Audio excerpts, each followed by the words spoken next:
Hello दोस्तों, स्वागत है आपका हमारे इस यूट्यूब चैनल कॉमर्स का टीचर। आज हम करेंगे क्लास 11 अकाउंट का चैप्टर 10 कैश बुक का पार्ट थर्ड है। ये पार्ट फर्स्ट और सेकंड हमने कर लिए हैं, लिंक फॉर डिस्क्रिप्शन जाकर देख लेना। पार्ट थर्ड में हम करेंगे प्रैक्टिकल प्रॉब्लम का क्वेश्चन नंबर सेकंड।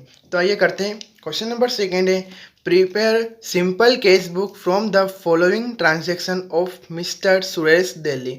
सुरेश है एक, मिस्टर सुरेश दिल्ली में रहता है। उसका हमको प्रिपेयर करना है सिंगल कॉलम कैश बुक या फिर सिंपल कैश बुक, दोनों को एक ही बोलते हैं। ठीक है, ये हमको ट्रांजेक्शन दे रखे हैं तो ये करने। तो मैंने इसकी जर्नल एंट्री बना रखी है, ये आपको नहीं बनानी है, तो मैंने आपको समझाने के लिए बनाई है। देखो, सबसे पहले करते ही क्वेश्चन स्टार्ट, तो उससे पहले हम फॉर्मेट बना लेते हैं। क्वेश्चन करने से पहले फॉर्मेट बना लेते हैं। Date,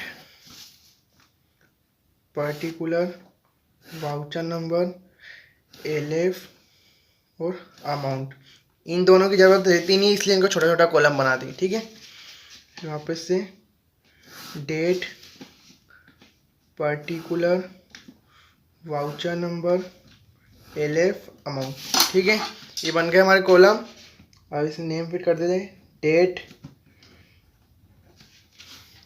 particular, voucher number, LF, amount. Date, particular, voucher number, LF, amount. इधर साइड डेबिट और इधर साइड क्रेडिट। ठीक है, ये डेबिट पोर्शन होता है, ये क्रेडिट पोर्शन होता है। ठीक है, ये हो गया। और एक और चीज़ क्या करनी है, जिसका बना रहे हैं उसका नाम लिखना है। कैसे लिखते हैं? ऐसे, इन द बुक्स ऑफ, किसकी बना रहे हैं? मिस्टर सुरेश की। मिस्टर सुरेश कहाँ पे रहता है वो? दिल्ली में, तो उसको नाम दिल्ली लिख देंगे और नीचे लिख देंगे यहाँ पे कैश बुक। ठीक है, यानी कि सुरेश की हम कैश बुक बना रहे हैं, वो दिल्ली में रहता है। ठीक है, तो फर्स्ट एंट्री है, Suresh commence business with cash 80,000। Suresh ने स्टार्ट किया बिजनेस 80,000 से, तो उसकी एंट्री क्या बनती है? Cash account debit to capital 80,000। ठीक है, कैश के अपोजिट में क्या है? कैपिटल। टू कैपिटल है, कहाँ पे? वो क्रेडिट में, तो कहाँ पे आएगा? डेबिट में, कैश बुक में। मैंने आपको कल वाला क्वेश्चन था फर्स्ट, उसमें बताया था आपको, जैसे कि कैश को तो कभी लिखना नहीं है इसमें, उसके अपोजिट वाला लिखना है। और वो अपोजिट कहाँ पे? डेबिट में हो तो क्रेडिट में, क्रेडिट में हो तो डेबिट में। तो ये कहाँ पे? क्रेडिट में तो डेबिट में, उल्टा करना है एक तरफ से। ठीक है, तो तारीख लिख देना। कौन सी तारीख है? 1 अप्रैल। ठीक है, क्या लिखेंगे? टू कैपिटल, कितना अमाउंट आ जाएगा? 80,000। ठीक है, अब देखते हैं सेकेंड वाली एंट्री, 3 अप्रैल की। ठीक है, फर्स्ट एंट्री तो हो गई। क्या एंट्री थी वाली? इसने स्टार्ट किया बिजनेस कैश टू कैपिटल, तो कैश का अपोजिट कैपिटल था, तो कैपिटल कहाँ पे आएगा? वो नीचे था टू में, तो क्रेडिट में था तो डेबिट में आ जाएगा इधर, तो टू कैपिटल, ये आ गया 80,000। ठीक है, अब देखते हैं इसके बाद वाली एंट्री 3 अप्रैल की। ही बाउट गुड्स 50,000, इसने गुड्स परचेज करे 50,000 के, तो उसकी एंट्री क्या बनती है? Purchase account debit to cash account. इसमें कुछ बोल तो रखा नहीं, इससे खरीदे उससे, तो कैश में ही खरीदे मतलब, तो कैश अकाउंट। तो कैश कहाँ पे? क्रेडिट में। उसके अपोजिट में परचेज कहाँ पे? डेबिट में, तो वो कहाँ पे आएगा? क्रेडिट में, कैश बुक में। क्या आ जाएगा? तारीख 3 अप्रैल लिखाएगी क्योंकि उस तारीख के है एंट्री। तो बाय परचेज, इधर टू लिखना है, किसी भी अकाउंट का, इधर बाय लिखना है। बाय परचेज, अमाउंट कितना? 50,000। ठीक है, अब देखते हैं इसके बाद वाली एंट्री 5 अप्रैल की। सोल्ड गुड्स फॉर कैश ₹40,000, 40,000 के गुड्स हमने बेचे कैश में, तो उसकी एंट्री क्या बनती है? एंट्री बनेगी cash account debit to sale 40,000। Cash कहाँ पे? डेबिट में, और उसका अपोजिट में सेल है, वो कहाँ पे? क्रेडिट में, तो कहाँ पे आएगा? डेबिट में, कैश बुक में। ठीक है, तार एंट्री क्या वो क्या डेट कौन सी लिखाएगी? 5 अप्रैल की। 5 अप्रैल टू सेल, कितना अमाउंट? 40,000। ठीक है, 40,000। अब इसके बाद वाली एंट्री देखते हैं। 6 अप्रैल की, रिसीव्ड कैश फ्रॉम मिस्टर मनोहर 3600। 36 रुपये हमको मिस्टर मनोहर से रिसीव हुए, तो उसकी एंट्री क्या बनती है? उसकी एंट्री बनेगी cash account debit to mister Manohar. Cash हमको रिसीव हुआ है तो डेबिट किससे मिला? मिस्टर मनोहर से।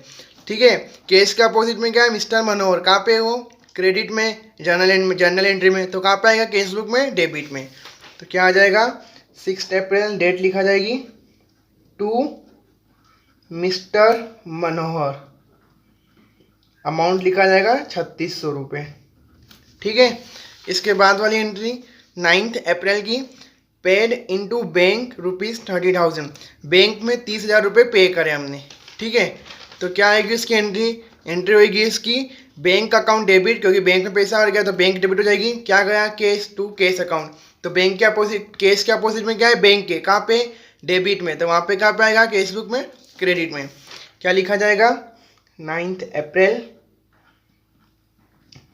बाय बैंक, कितना अमाउंट लिखा जाएगा? 30,000 रुपये। ठीक है, और यही एंट्री अभी क्या उसमें होता ना कि इसमें डबल कॉलम केस बुक में, तो उसमें क्या होता कि यहाँ पे हमने बाय, जैसे कि उसमें तो क्या होता है, उसमें बैंक और केस दोनों की होते हैं। इसमें तो सिर्फ केस बुक ये सिंगल कॉलम है, वो डबल कॉलम है। तो क्या होता, जैसे कि बैंक केस वाले कॉलम में, जैसे केस कहाँ पे? इसमें ये वाली एंट्री। ठीक है, बैंक कहाँ पे? डेबिट में। उसका अपोजिट में क्या है? उसको उसमें डबल कॉलम ऐसा होता है, केस है, तो वो कहाँ पे? क्रेडिट में। तो वहाँ पे डेबिट में लिखाएगा और उसका अमाउंट, केस का अमाउंट बैंक में लिखाएगा। वैसे जब हम क्वेश्चन आएगा मैं आपको बताऊंगा अच्छे से। और ठीक है, अब देखते हैं इसके बाद वाली एंट्री 13 अप्रैल की, paid cash to Hari Krishna 2150। 2150 हमने पे करे हरि कृष्ण को। ठीक है, तो इसकी एंट्री क्या बनेगी? 13 अप्रैल की, Hari Krishna account debit to cash. Cash हमारा गया, तो कैश के अपोजिट में क्या है? हरि कृष्ण। कहाँ पे? वो डेबिट में। तो कहाँ पे लिखाएगा? क्रेडिट में, कैश बुक में। ठीक है, 13 अप्रैल बाय हरि कृष्ण, कितना? 2150 रुपये। ठीक है, इसके बाद वाली है 17 अप्रैल की, paid for stationery 200 rupees. Stationery हमने खरीदी और 200 रुपये पे करे। ठीक है, स्टेशनरी के। तो उसकी एंट्री क्या बनेगी? Stationery account debit to cash. Stationery हमारा एक्सपेंसेस है, वो डेबिट हो जाएगा, और कैश गया तो नीचे क्रेडिट में। कैश के अपोजिट में क्या? स्टेशनरी। कहाँ पे? वो डेबिट में। तो क्या आएगा? कैश बुक में, क्रेडिट में।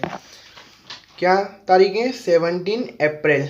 ठीक है, बाय स्टेशनरी, कितना रुपए? 200। ठीक है, इसके बाद वाली एंट्री है 18 अप्रैल की, पेड फॉर ऑफिस फर्नीचर ₹3000। 3,000 का फर्नीचर हमने पे करे, मतलब फर्नीचर खरीदा, पे करे ऑफिस फर्नीचर का। ठीक है, तो उसकी एंट्री क्या बनेगी? Office furniture account debit to cash 3,000।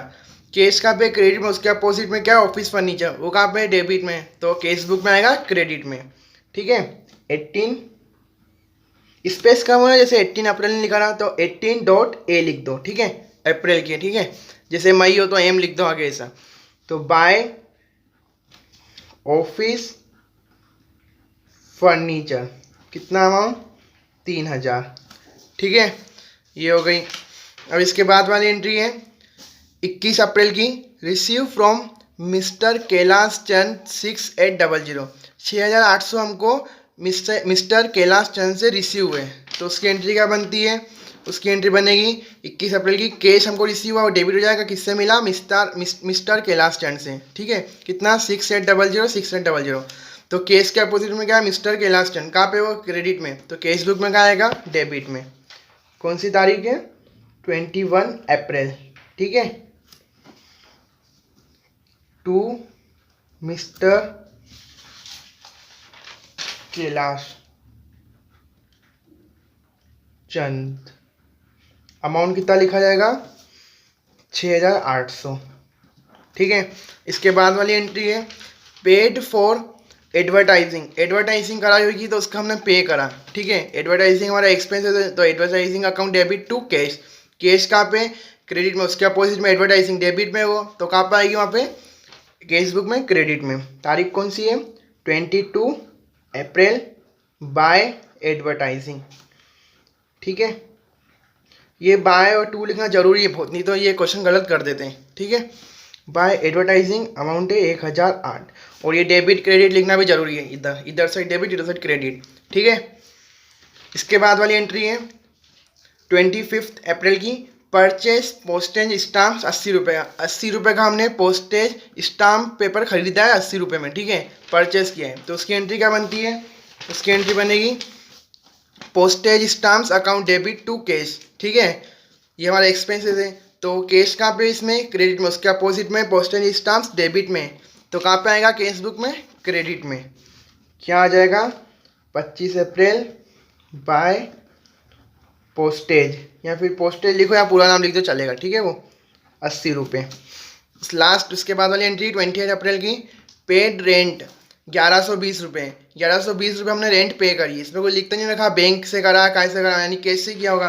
तो उसकी एंट्री क्या बनती है, rent account debit to cash, rent हमारा एक्सपेंसेस है, ठीक है, तो rent account debit to cash. तो कैश कैश कहाँ पे आता है, क्रेडिट, कैश क्रेडिट में इसमें, और रेंट डेबिट में, तो यहाँ पे कहाँ पे आएगा, कैश बुक में क्रेडिट में। 28 अप्रैल बाय रेंट अमाउंट कितना 1120, ठीक है। लास्ट एंट्री है paid electricity charges 150, electricity charges हमने पे करे 150 रुपये। एंट्री क्या बनती है, electricity account debit to cash 150 150। तो कैश कहाँ पे, इसमें क्रेडिट में, उसके अपोजिट में इलेक्ट्रिसिटी है डेबिट में, यहाँ पे डेबिट में, तो कैश बुक में क्रेडिट में आएगी। 30 अप्रैल बाय इलेक्ट्रिसिटी, बिल लिखो या फिर इलेक्ट्रिसिटी चलेगा, ठीक है, वो कितना 150। ये हो गया। अब क्या करना है हमको, बैलेंस निकालना है, तो करते बैलेंस निकालते हैं। तो टोटल करते हैं हम, पहले पहले डेबिट साइड की कर लेते हैं, क्योंकि 90% इधर की ज़्यादा होती है, इधर की थोड़ी, इधर की कम होती है, हमेशा इधर की ज़्यादा होती है। 80,000 प्लस 40,000, ठीक है, प्लस 3600 प्लस 6,800, कितनी हो रही है 130,400, किधर की टोटल डेबिट साइड की 1,30,400 रुपये, वो यहाँ पे लिख दो साइड में 1,30,400। अब इधर की करते हैं 50,000 plus 30,000 plus 2,150 plus 200 plus 3,000 plus 3,000, फिर प्लस 1008 प्लस 80 रुपये प्लस 1120 प्लस 150, ठीक है। ये कितना आया 87708, ठीक है। तो यहाँ का कितना अमाउंट आया था 87708, ठीक है। इधर का काम है, यानी कि तो अप्रैल की लास्ट तारीख कौन सी होती है, जनवरी में 31 का होता है, फरवरी में 28 का, फिर मार्च में होता है, अप्रैल में 30 का होती है लास्ट तारीख, ठीक है। तो ये ब्लैक के पेन से लिख रहा हूँ मैं, क्योंकि मैंने आपको बोला था आप भी ऐसे ही करना, ये सब कर लो, बैलेंस ब्लैक के पेन से निकालना, क्योंकि वो हाईलाइट हो जाएगा अलग से, ठीक है। 30 अप्रैल बाय बैलेंस कैरिड डाउन, ठीक है, कैरिड डाउन लिखते हैं, और इधर ब्रोड डाउन लिखते हैं, क्योंकि वो फर्स्ट फरवरी को ट्रांसफर करेंगे तो ब्रोड डाउन, इधर तो कैरिड डाउन, ठीक है। तो माइनस करते हैं हम, कितना कितना बैलेंस आ रहा है, पहले यहाँ का कितना आ रहा था 130,400 माइनस 87708, कितना आया 42692, तो 42692 ये हमारा बैलेंस निकल गया। तो अब कितनी टोटल हो जाएगी, दोनों की टोटल करके पैक करते हैं 130,400 और यही हमारा आंसर है, ठीक है, यही आंसर है हमारा 42692, ये इसके लिए हम निकालते सब 42692। अब इसको ट्रांसफर कर दो बैलेंस को, अप्रैल के बाद क्या आता है मई, 1 मई टू बैलेंस ब्रॉट डाउन, कितना 42692। ये हो गया हमारा question complete, question number 2 practical problem का, ठीक है। और आप इस क्वेश्चन का स्क्रीनशॉट लेना चाहो तो ले सकते हो, स्क्रीनशॉट इस क्वेश्चन का, जनरल एंट्री का भी ले लेना और इस क्वेश्चन का भी ले लेना, ठीक है, सॉल्यूशन का, इस क्वेश्चन के।